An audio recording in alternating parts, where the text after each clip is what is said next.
아폴론과 다프네, 피라모스와 티스베, 케팔로스와 프로크리스. 홍수 때문에 지상은 진흙투성이가 되었으나 그 덕택으로 대지는 아주 비옥한 토지가 되었다. 그러나 그 흙 속에서 좋은 것, 나쁜 것 할 것 없이 가지각색의 많은 산물이 산출되었다. 그 중에서도 피톤이라 불리는 큰 뱀이 인간의 공포 대상이 되어 나왔고 파르나소스 산의 동굴 속에 잠입했다.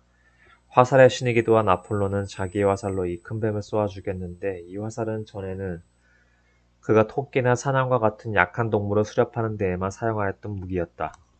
이 혁혁한 전과를 기념하기 위하여 아폴로는 피톤 경기를 창설하였다. 이 경기 때 엽기나 경주 혹은 이륜차 경주에서 우승한 자에게는 너드밤 나무의 잎으로 만든 관을 씌워주었다.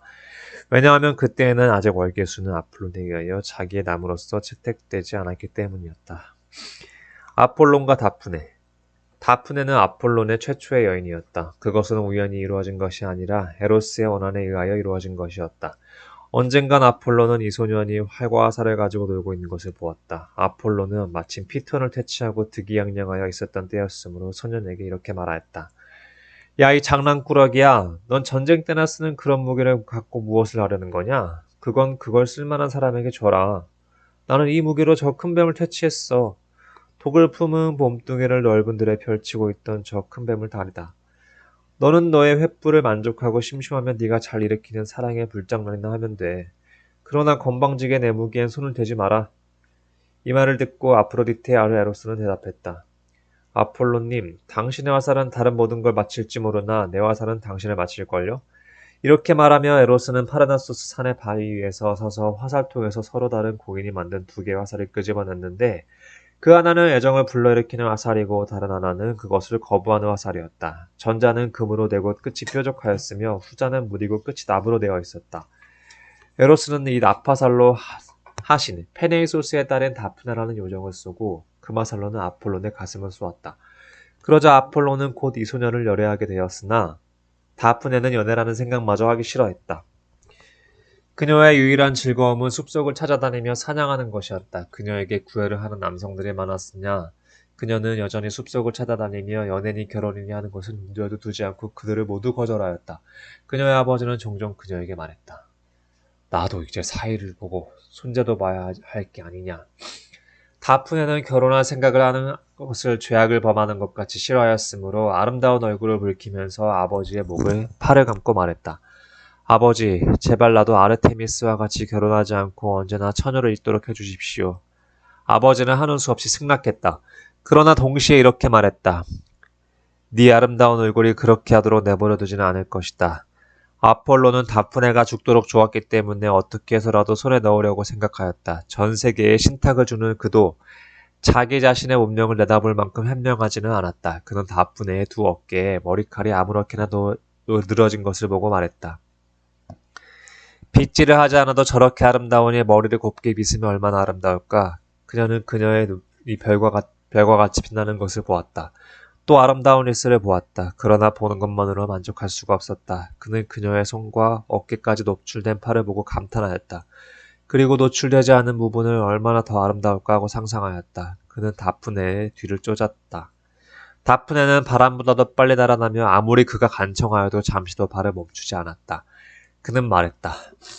잠깐만 기다려주오, 페네시소스의 따님이여. 나는 원수가 아니오.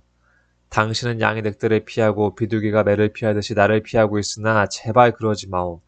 내가 당신을 쫓는 것은 사랑하기 때문이오. 나 때문에 그렇게 달아나다가 돌에 걸려 넘어져서 다치지 않을까 걱정이오. 제발 좀 천천히 가요. 나도 천천히 따를 테니. 나는 시골뜨기도 아니고 무식한 농사꾼도 아니오. 제우스가 내 아버지고 나는 델포이와 페네도스의 군주요. 그리고 현재나 이 미래의 모든 것을 다 알고 있소. 나는 노래와 리라의 신이오. 내 화살은 반드시 표적을 마치오. 그러나 내 화살보다도 더 치명적인 화살이 내 가슴을 뚫었소. 나는 의술의 신이고 모든 약초의 효능을 알고 있어. 그러나 지금 나는 어떤 좋은 약으로도 고칠 수 없는 병에 걸려 괴로워하고 있다오. 다프네는 계속 달아났다. 그리고 그의 말도 절반밖에 듣지 못했다. 달아나는 모습까지도 그에게는 매력적으로 보였다. 그 모습은 바람에 돋이 나부끼는 듯했고 늘어뜨린 머리칼은 흐르는 물과 같았다. 아폴로는 그의 구애가 거절되자 더 이상 참을 수 없게 되었다. 그리하여 그는 연정을 붓고 속력을 내어 그녀를 바짝 뒤쫓았다. 그것은 마치 사냥개가 토끼를 추격하고 있을 때와 흡사했다. 입을 벌려 당장이라도 물려고 하면 이 약한 동물은 그 빛도 내달려서 가까스로 그 이빨을 피하는 것이었다. 이리하여 신과 처녀는 계속 달렸다. 아폴로는 사랑의 날개를 타고 다프네는 공포의 날개를 타고서. 그러나 추격하는 아폴론이 더 빨랐기 때문에 점점 다프네에게 육박하게 되었고 헐떡이는 숨결이 그녀의 머리카락에 닿았다. 다프네의 힘은 점점 약해졌다. 그리고 마침내 쓰러지게 되자 그녀의 아버지 하신에게 호소했다. 아버지 살려주세요. 땅을 내려 나를 숨겨주세요. 아니면 내 모습을 바꾸어주세요. 이 모습 때문에 제가 이런 무서운 일을 당하고 있으니까요. 다프네가 말을 마치자마자 그녀의 사지는 굳어지고 가슴은 부드러운 나무 껍질로 사여지고 머리카락은 나뭇잎이 되고 팔은 가지가 되었다. 그리고 그녀의 다리는 뿌리가 되어 땅속에 뿌리박았다. 얼굴은 우듬지가 되어 형용은 달라졌으나 아름다움만은 다를 길이 없었다.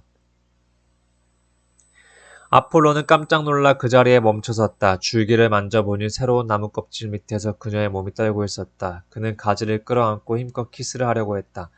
그러나 상대는 그의 입술을 피하는 것이었다. 아폴로는 말했다. 그대는 이제 내 아내가 될 수 없으므로 내 나무가 되게 하리다. 나는 그대의 가지를 둥글게 엮어서 내 왕관을 장식하고 또 리라와 화살통을 장식하리라. 그리고 위대한 로마의 장군들의 제우스의 신전에 있는 카피톨리오 언덕으로 개선행진을 할 때 나는 그들의 이마에 그대의 잎으로 엮은 화관을 씌우리라. 그리고 또 영원한 청춘이야말로 내가 주재하는 것이므로 그대는 항상 푸를 것이며 그 잎은 시들 줄 모르도록 해주리라. 이미 월계수로 그 모습이 변해버린 그녀는 오듬지를 숙여 감사의 뜻을 나타냈다. 피라모스와 티스베. 세미라미스 여왕이 통치하는 바빌로니아 안에서 누구보다도 아름다운 청년은 피라모스였다. 그리고 누구보다도 아름다운 처녀는 티스베였다. 두 사람의 양치는 이웃하며 살고 있었으므로 젊은이들은 서로 금방 친해졌고 이 친구 관계는 마침내 연애로 발전하였다. 두 남녀는 서로 결혼을 하고 싶어 했으나 부모들이 반대했다. 그러나 부모들도 두 남녀의 심중에 서로 같은 정도로 타오른 사랑의 물꽃을 막을 수는 없었다. 두 사람은 몸짓이나 눈짓으로 속삭였고 남몰래 속삭이는 사랑인 만큼 그 불꽃은 더 강렬하게 타오르는 것이었다. 두 집 사이의 벽에는 틈이 하나 있었다. 벽을 만들 때 어떤 과실로 인해 생긴 것이었다. 이제까지 아무도 그것을 발견하지 못했으나 이 연인들은 그 틈을 발견했다. 사랑의 무엇을 발견하지 못하겠는가? 이 틈이 두 사람의 말의 통로가 되어주었다. 그리고 달콤한 사랑의 속삭임이 이 틈을 통해 서로 오갔다. 피라모스는 이쪽에 그리고 티스베가 벽 저쪽에 서 있을 때 두 사람의 입김은 뒤섞였다. 그들은 말했다. 무정한 벽이여 왜 그대는 우리 두 사람을 떼어놓는가. 그러나 우리는 결코 그대의 은혜를 잊지 않으리라. 우리가 이렇게 사랑의 속삭임을 주고받을 수 있는 게 다 그대의 덕택이니까. 이와 같은 말을 그들은 벽의 양쪽에서 속삭였다. 그리고 밤이 되어 이별하지 않으면 안 될 때에는 더 가까이 갈 수가 없었으므로 남자는 남자 쪽 벽에다 여자는 여자 쪽 벽에다 대고 키스를 하였다. 다음날 아침 새벽의 여신 에오스가 밤하늘의 별을 추방하고 태양이 풀 위에 내린 이슬을 녹일 때 두 사람은 같은 장소에서 만났다. 두 사람은 자기들의 무정한 운명을 한탄한 끝에 마침 한 계책을 꾸몄다. 다음날 밤 모든 가족이 잠들었을 때 감시의 눈을 피하여 집을 나와 들판에서 만나기로 한 것이다. 그들은 마을의 경계선 너머에 있는 니노스의 무덤이라고 불리는 유명한 사당에 있는 곳에서 만나기로 하고 먼저 간 사람이 나무 밑에서 나중에 오는 사람을 기다리기로 했다. 그 나무는 흰 뽕나무였고 시원한 샘 곁에 있었다. 모든 것이 합의되고 그들은 태양이 물밑으로 내려가고 밤이 그 위에서 떠오르기를 고대하였다. 마침내 티스베는 얼굴로 베일을 가리고 가족들의 눈에 띄지 않도록 조심스럽게 집을 빠져나와 약속한 곳에 가서 약속한 나무 밑에 앉아 있었다. 저녁 어스름 속에서 외로이 앉아 있으려니까 거기에 한 마리의 사자가 나타났다. 방금 무엇을 잡아먹었는지 입에서 지독한 냄새를 풍기며 물을 마시려고 샘으로 가까이 다가갔다. 그것을 보자 티스베는 달아나 바위 틈에 몸을 숨겼다. 그런데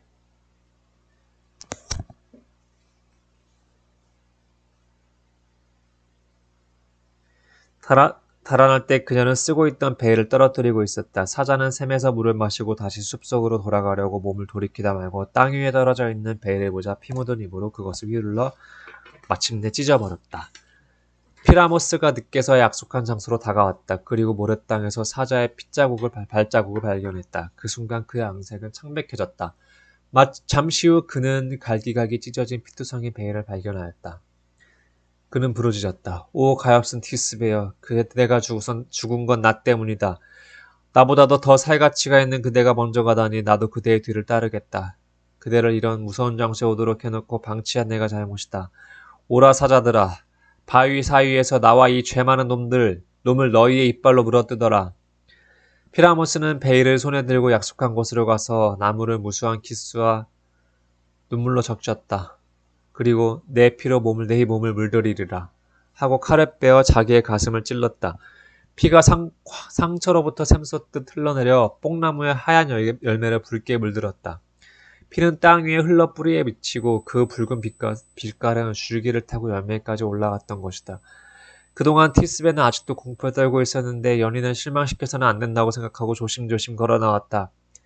그리고 불안한 마음으로 젊은이를 찾았다. 위험에서 벗어난 저 무서운 얘기를 빨리 알려주고 싶었기 때문이다. 그러나 약속한 장소로 왔으나 흰 뽕나무의 열매색이 변해 있는 것을 보고는 이곳이 같은 곳일까 하고 의심했다. 그녀는 잠시 주저하고 있었는데 빈사 상태에 있는 어떤 사람의 모습이 눈에 띄었다. 티스베는 깜짝 놀라 물러섰다. 전율이 그녀 몸을 스쳤다. 그것은 마치 잔잔한 수면에 갑자기 한 줄기의 바람이 지나갈 때 일어나는 물결과 흡사했다. 그러나 티스베는 그 사람이 자기 연인임을 알자 외마디 소리를 지르며 가슴을 마구 쳤다. 그리고 숨이 다 넘어가는 몸을 얼싸안고 상처에다 눈물을 쏟으며 싸늘한 입술에다가 수없이 키스를 퍼부었다. 그녀는 부르짖었다. 오 피라모스, 이게 어찌된 일입니까? 말 좀 하세요 피라모스. 이렇게 외치고 있는 건 당신의 티스베예요. 오 제발 그 늘어진 머리를 들어주세요. 피라모스는 티스베라는 말을 듣자 눈을 떴으나 잠시 후 이민에 감아버렸다. 티스베는 피에 물든 자기의 벨과 칼이 없는 칼집을 보게 되었다. 당신은 자결하셨군요. 나 때문에. 하고 티스베는 말했다. 이번만은 나도 용기를 내겠어요. 내 사랑도 당신의 사랑만 못하지 않습니다. 나도 당신의 뒤를 따르렵니다. 모두 나 때문이니까요. 죽음만이 당신과 나를 갈라놓을 수 있었으나 그 죽음도 내가 당신 곁으로 가는 걸 막지 못할 겁니다. 그리고 우리들의 불행한 부모님, 부디 우리 두 사람의 청을 물리치지 마세요. 사랑과 죽음이 저희들을 결합시켰으니 한 무덤에 묻어주세요. 그리고 뽕나무야, 너는 우리들의 죽음을 기념해다오. 네 열매로 하여금 우리의 피의 기념이 되도록 해다오. 이렇게 말하면서 티스베는 칼로 자기 가슴을 찔렀다. 티스베의 양친도 딸의 소원도 받아들였고 신들도 또한 그것을 옳다고 여겼다. 두 사람의 유해는 한 무덤에 묻혔다. 그 이후 뽕나무는 오늘날까지 새빨간 열매를 맺게 되었다.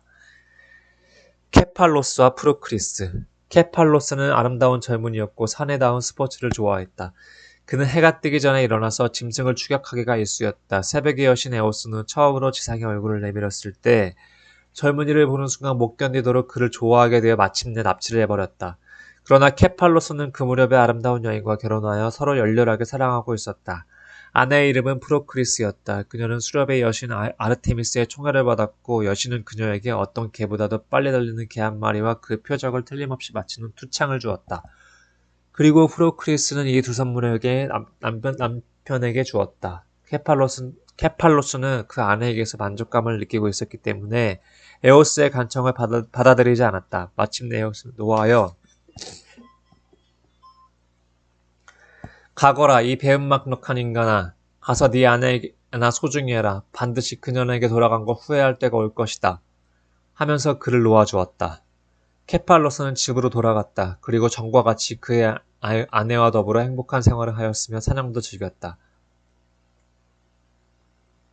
케팔로스는 아침 일찍이 집을 나와 아무도 동반하지 않고 혼자 숲과 언덕을 헤매었다. 왜냐하면 그의 창은 어떤 경우에도 빗나가는 일이 없는 확실한 무기였기 때문이다.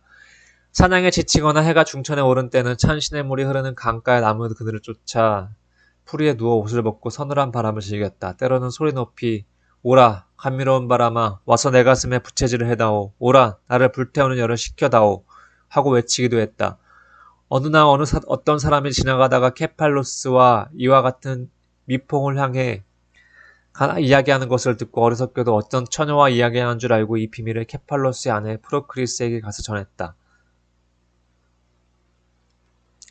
사랑이란 속기 쉬운 것이다. 프로크리스는 뜻하지 않은 이 얘기를 듣고 기절해버렸다. 잠시 후 깨어나자 그녀는 말했다. 그럴 리가 없다. 내 눈으로 보기 전에 믿지 않겠다. 그래서 프로크리스는 가슴을 죄면서 다음날 아침까지 기다렸다. 아침이 되자 케팔로스는 여느 날과 다름없이 사냥하러 갔다. 그녀는 몰래 그의 뒤를 쫓았다. 그리고 밀고자가 알려준 장소에 가서 몸을 숨기고 있었다. 케팔러스는 사냥하다가 지치면 늘 하는 버릇으로 그곳에 찾아가서 프리의 몸을 누이고 말했다. 오라, 감미로운 바람아. 와서 내게 부채질을 해다오. 내가 얼마나 널 사랑하는지 너도 잘 알지? 네가 있기 때문에 숲도 내외로운 산보도 즐겁단다. 이와 같은 말을 계속하고 있자니까 문득 숲속에서 흐느끼는 소리가 들려왔다. 아니 들은 것 같이 생각되었다. 야수가 아닌가 생각하고 소리나는 곳을 향하여 창을 던졌다. 사랑하는 프로크리스의 외마디 소리가 들려오자 던진 창이 표적을 정확히 맞췄음을 알 수 있었다. 케팔로스가 그 장소로 달려가 보니 프로크리스는 피를 흘리면서 자기가 케팔로스에게 선물로 준 창을 있는 힘을 다해 상처로부터 빼내려고 애를 쓰고 있었다. 케팔로스는 그녀를 앉아 일으키고 출혈을 막으려 했다. 그리고 정신 차려요. 나를 두고 어디로 간단 말이오. 당신 없는 난 가엾은 신세가 되지 않겠소. 죽음으로써 나를 책망하지 마오. 라고 외쳤다. 그러자 그녀는 살그머니 눈을 떠 가까스로 다음과 같은 말을 입에 올렸다. 여보, 당신이 나를 사랑한 일이 있었다면, 그리고 만일 내가 당신의 사랑을 받을 만한 가치가 있었다면 제발 이 최후의 소원을 들어주세요. 그 얄미운 미풍하고는 결혼하지 말아주세요. 이 말로 모든 비밀은 밝혀졌다. 그러나 지금 그것을 밝힌 데 무슨 소용이 있으랴. 프로크리스는 숨을 거두었다. 그러나 남편의 사건의 진상을 설명하였을 때 그녀의 얼굴에는 사랑하는 남편을 애처로워하는 듯한 또 용서하는 듯한 표정이 떠올랐다.